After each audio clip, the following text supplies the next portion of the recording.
Hello! Well, Monday's episode and day 19 of lockdown.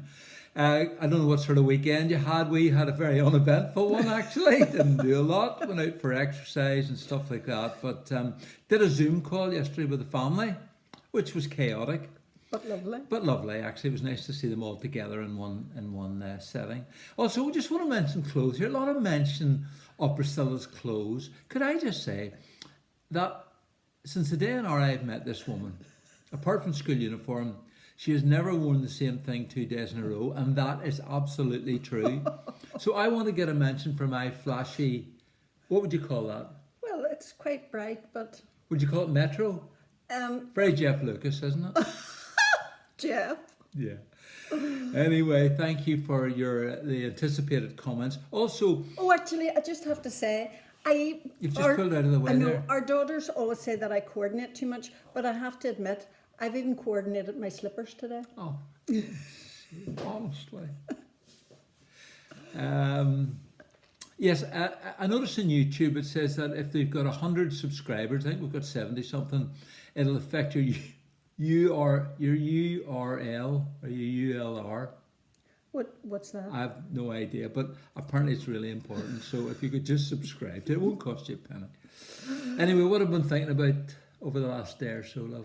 Well, I think this morning I woke up. I think you have emotions that come and go. So sometimes everything true. seems okay and you're fine, Yeah. and then something like I was listening on the news today and it said something about 6 months, and immediately you feel your mood plummeting.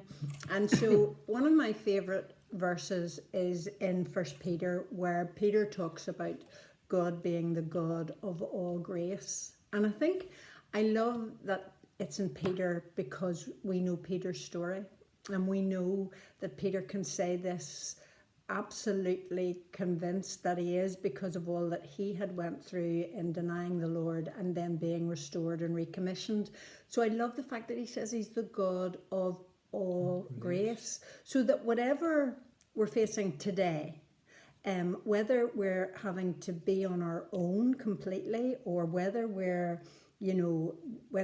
spending a lot more time with our husbands and wives intensely, or our children and family, whatever grace we need for today, that he is the God of all grace. So there's no circumstances outside of that we can draw on his grace for today. And that just, well, especially as I am needing some grace at the minute, that really ministered to my heart. Yes, actually, the word grace comes from the Greek word charis, which means gift, of course, and it's also a gift that God gives us. It means getting what you don't deserve, and God has given us this most incredible gift. First of all, of His Son, and forgiveness, and life, and health, and all the stuff that we receive through the grace of God. And as we think about that today, we've been thinking about giving each other grace, because I didn't give you a lot of grace the other day whenever you burnt the potatoes. Excuse me, my story is that Paul burnt the potatoes. Well, not look, me. there's no point in going into all that, but it actually was your fault. I don't think It was. so. And I was just thinking how we need to give each other a bit of grace. God gives us grace in every situation. He gives us the gift of not just getting through, but getting through gracefully. And there's something very powerful about that. I think we need to pray for grace for folks who aren't in the situation that we're in. I got a text message from a friend from Africa just yesterday, and he said, this is really difficult for us all. But he said, think about the millions of people in South Africa who live, maybe 6 or 8 people in one room or 2 rooms at most, cooped up in isolation. And we moan and groan. We've got warm houses, we've got sunlight, we've got clean water, we've got Wi-Fi, we've got television, food on the table. And we just need to think, Lord, thank you so much that when we're going through this here, there's an awful lot of people who are going through so much worse than we are. And we need to pray for grace for them, that God will give them the grace to get through it. And that in their lives and through them, something wonderful will happen. Lord, let your grace flow to them. And I think we were thinking about folks who are on their own. Haven't we? About, single friends, older folks who are widows or widowers, etc. People who live on their own. We need to pray for grace for them because it's a really difficult time. You're doing a very helpful thing, actually. I'm doing a helpful thing. Yeah. Well, yes. Well, I mean, lots of people are. Coffee. Oh, yes, and they're calling on their Yeah. older neighbours and checking up on them, and then.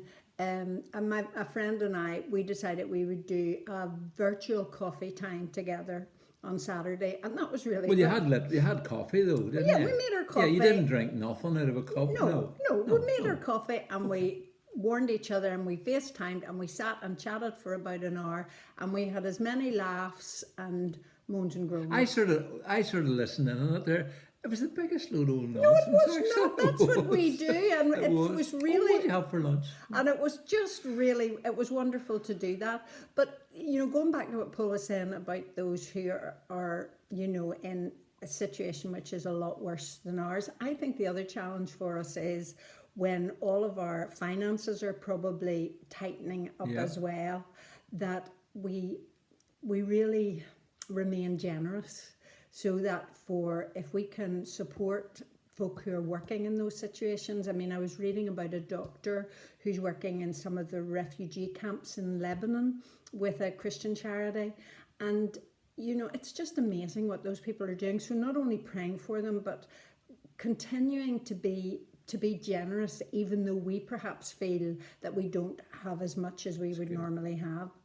And I actually her story really impressed me, and so I was praying for them as well, that they would experience something of what the disciples experienced with the loaves and the fishes. That they're giving what they have to the Lord, and in light of the need, it seems so little, but it happened because Jesus was moved with compassion when he saw the crowds and he saw them hungry. So I'm saying, Lord, please take what they're offering, which they feel is so little, and multiply it miraculously so that these folk can be as protected as we are when we have all of the best Western medicine and everything else. Yeah, and you posted an article on Facebook the other day about continuing to give to the church electronically.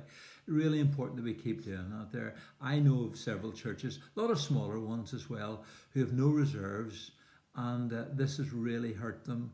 And the folks who are on staff there, most of them just got one person on staff, are really struggling at the minute. So please be faithful, keep giving, and keep showing grace all around you. So listen, just before we finish, there's been a lot of talk about Jennifer Aniston. Well, I think that came from you. That's actually. true. That is true. And the other one, Julia Roberts. That's right. So easily forgotten. Yes, exactly. Well, that's my point. Is that I just want to reassure you and my wife that she's the only girl for me, that I love her deeply, and I promised her that if anything ever happened to her, I wouldn't marry anybody under 30.